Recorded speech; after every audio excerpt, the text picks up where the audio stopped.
Hi. So one thing I noticed about this play was the way in which Grandpop and Pop and Eliot would all be in the same space, the empty space, um, kind of having their war flashbacks, all in an empty room. There are different stories, however, not to be confused with that, but these military stories take place within the empty space, a cold, dark, almost jail cell like area. So many times they speak about military standards at both time periods, and it was really revealing to me because it seemed like almost jail. So for question two, I think duty and honor were two themes I picked up throughout the book or the play. After returning from home from war, Eliot says, "Pops, I'm doing this for you," to show that he follows the rules for honor, because he believes this is what his grandfather would want and he wants to honor him.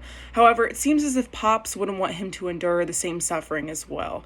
In addition, when Eliot returns, he was only 19, so he's a boy fulfilling his duty, and someone tells him, "Hey, you should have a Shirley Temple," because he was actually 19 and not 21. So he had, won a Purple Heart just to come back and not even be able to drink alcohol.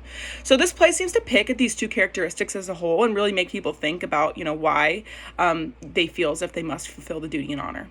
So for question three, something I looked up to gain more context was the Iranian War of 2003.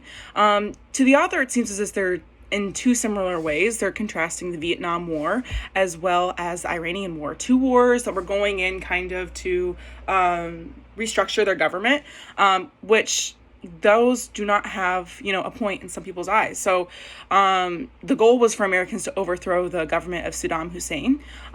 This was due to them having weapons of mass destruction and for their rogue state in the 90s. So there was a false assumption that Hussein was harboring Al-Qaeda, but that's ultimately why they went in. So this begins to make more sense because the Vietnam War was obviously instigated to stop the spread of communism. So perhaps this plays a commentary on how the young generation should not go in and fight other people's battles for them. So for question four, this play seems to reestablish the American soldier in a few ways. So first, the traditional notion that the American is a hero who's, fearless, a heartless killing machine.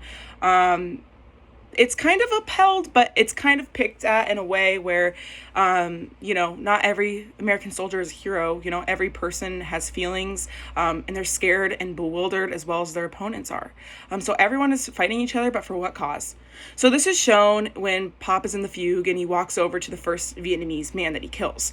He coldly tries to retrieve any ID, but then the dying man yells for his mother. So both Eliot and Pop begin to examine the face, which would be in different contexts, mind you. They say the body, the eyes, and then they begin to understand there's really a life behind every soldier. So this play really reaffirms that American soldiers tend to fulfill their duties courageously. However, it seeks to establish the fact that, hey, every soldier is a person who's scared, and we should be cautious about whether we want to begin a war. So for question five, according to the Oxford language, a fugue is a state or period of loss of awareness of one's identity, often coupled with flight from one's usual environment. So this relates to the play because when the American soldier goes to war, they lose their sense of identity. They're in an unfamiliar environment. The individual is lost, and collective good and protection is emphasized. The play seeks to humanize the soldier and call back that each person is their own individual who has their own fears, and they all are people. And this play really calls to attention wars with no real end goal in mind, such as the Middle Eastern wars of the 2000s. It was thoughtfully done to help call attention to wars such as Vietnam, and make the viewer question why this is necessary when we're losing so many of these individuals' lives.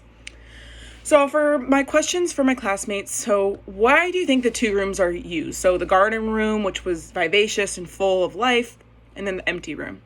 What do you think the, director is what's the point they're trying to get across?